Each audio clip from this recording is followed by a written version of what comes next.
If you're a solo PvP player, stop using the wrong Dagger build. Use this build instead. With this build, I managed to kill thousands of players in PvP. I've managed to make hundreds of millions, heck, over $1 billion worth in silver. And I'll be showing it to you guys. So before I show it to you, I hope you would like and subscribe. And if you enjoy this type of content, comment down below what else you want to see. I really love your feedback, guys. So yeah, let's begin.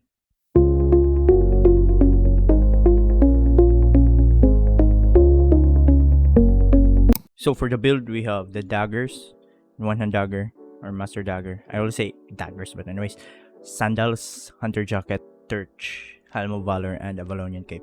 I'll be deep diving why this is. I will give you the rationale of why this is the build that I use and why it is effective. I won't be showing you guys tutorial on how to use it. However, I'll show you the rotation of it. Because if you want that in-depth guide on how to use one-hand dagger and this build, I will link it down below because I already made it or pin it in the comment section. So yeah, check it out as well if you want to learn, because I guarantee you will be able to learn a lot in that video. So first we have the master dagger or the dagger, any dagger.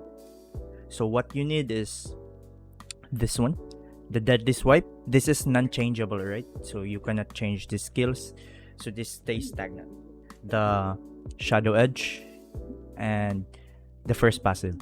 So if you don't have shadow edge, if shadow edge is not yet unlocked, you could go with dash or with throwing blades. But I don't really recommend throwing blades. I often choose dash just because you would have extra mobility, and if that's only if shadow edge is not yet unlocked. But if you have shadow edge, always be on shadow edge. So I'll be explaining. For the deadly swipes, you would gain stacks in this one, and this is way better than Sander armor, and this is not good for one-hand dagger. So what you would do is that you would try to gain stacks, and the good thing about this is it's also mobility. Dagger relies highly on mobility. So that's it. It is easier to gain stacks because you'll have, if you see this one, if I press my Q, I'll have assassin stack. And if you're in a mist or open world, there's a lot of mobs in which you could gain stacks in, and that alone would increase your damage. So next we have shadow edge. This is your lifeline. This is what you use to escape or to chase.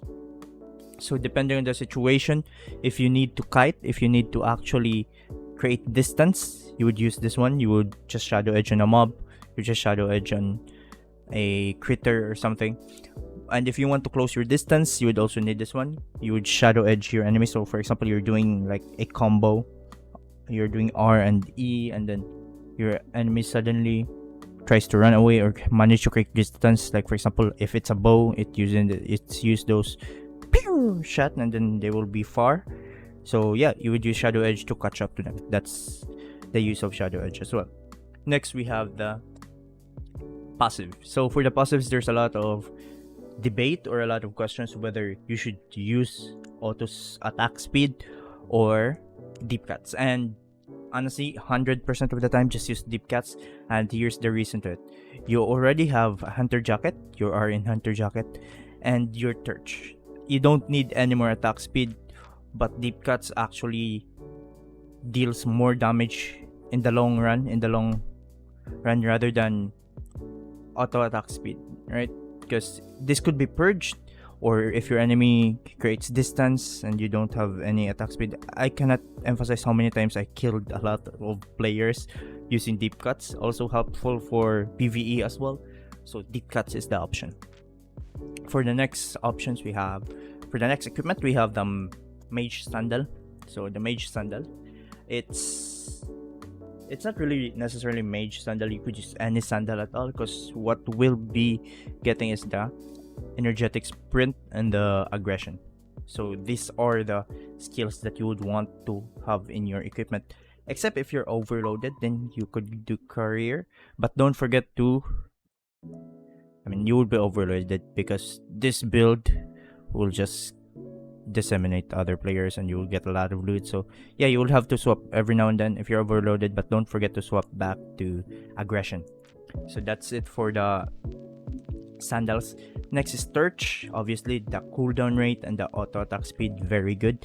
Dagger is reliant to the basic attacks, especially if you're trying to pull the combo. So extra attack speed from the Torch is pretty nice.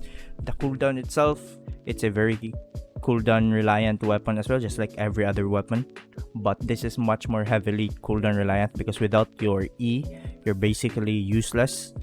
So that's it. So anything that could lower the cooldown is good, and anything that could increase your attack speed is good as well. So that's why we also have Hunter Jacket. So for the Hunter Jacket, there are a lot of options. I mean, there's two options here. Of course, you would only use your haste, never use other abilities because that would result you into getting disseminated.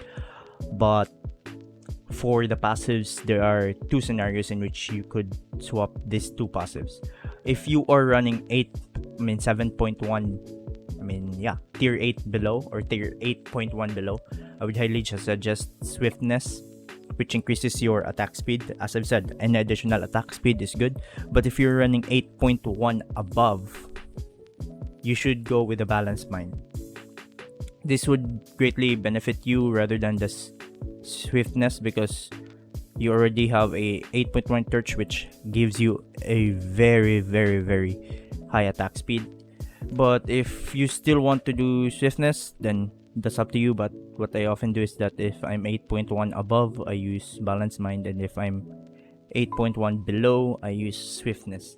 And here's the thing though, the Hunter Jacket is mostly used to actually give you more damage, right?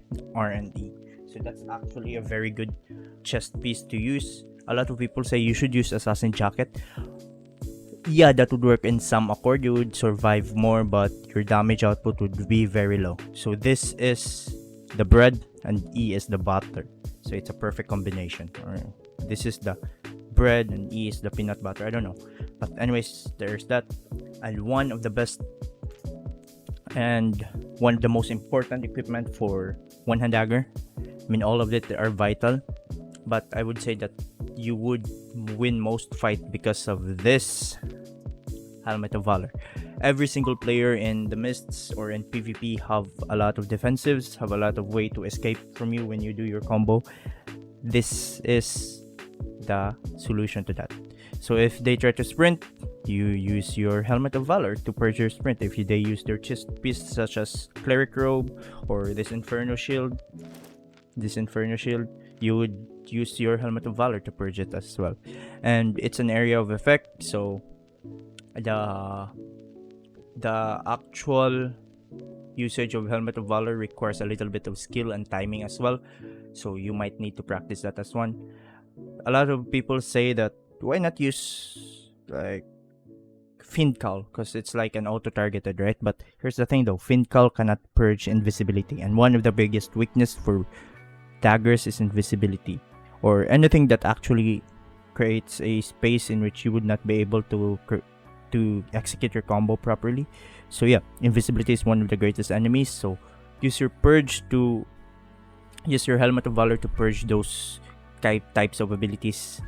And yeah, so that's it for the passive. We have the toughness, and for the cape, I do like this one, Avalonian Cape, because it has additional damage and it reduces the damage of enemies hit by it. It could be your lifeline as well. But if you're new or you don't have enough specs, you could use Limhurst Cape, because if you're used to using daggers, you wouldn't have problem in managing your mana, your energy. But if you're new and you're like spamming your Q and everything, then yeah, you would need a Limhurst Cape. It's also a great way to ensure that your energy won't dwindle, right? Because as I've said, this is an energy based weapon, so every skill actually costs a lot of energy. So if you all have your energetic sprint though, so that you could restore some of that energy. But the problem is that most of the time, especially for newer players, they have difficulty managing their energies, so a Limhurst Cape would work as well. So for the rotations, I will be teaching you guys. This is the most ideal rotation, right? Most of the time, you'll have 2 to 3 rotations if it's a proper fight before the fight ends. but I'll just show you like a perfect rotation. So first you will engage with your enemy, or you will stack your Q, your assassin spirit once it's 3, and then you press your R and your E. Always remember to press R because it increases your damage by 20%. When you press E first, the 20% doesn't apply, or if I'm mistaken, then yeah, but press R and E, right? So because it increases your ongoing damage towards enemy. So if you press E first, then when you press R, it won't buff the damage of the E itself, but it will buff your auto attack. But if you press R and your E, I think it buffs the E damage as well. So there's that. That's the perfect rotation. This build relies heavily on kiting and actually baiting your enemies' defensives, such as sprint and armor. So you would have to actually do a lot of strategical thinking with this one. But to be honest, once you get used to it, once you watch my guide on how to play this weapon and how to play this build, you would be able to easily do that. It will come naturally. Like for me, at first I couldn't do it, but then I started playing this more. Then I realized that, ooh, how come that every time I engage with the enemy, I already say I should bait this, I should bait that. It becomes second nature, if you get what I mean. And yeah, that's it for the build. And I hope to all those people who asked for this video, I hope you're happy. And to all those people who thought they didn't need it but actually watch it till the end, I hope you enjoyed and learned something. So that's it for this video, and if you did enjoy, click like and subscribe if it helped you as well. And if you want to maximize your Dagger experience, watch my full depth guide in it. In there I explain how to use it, the principles and how to use it, and everything else.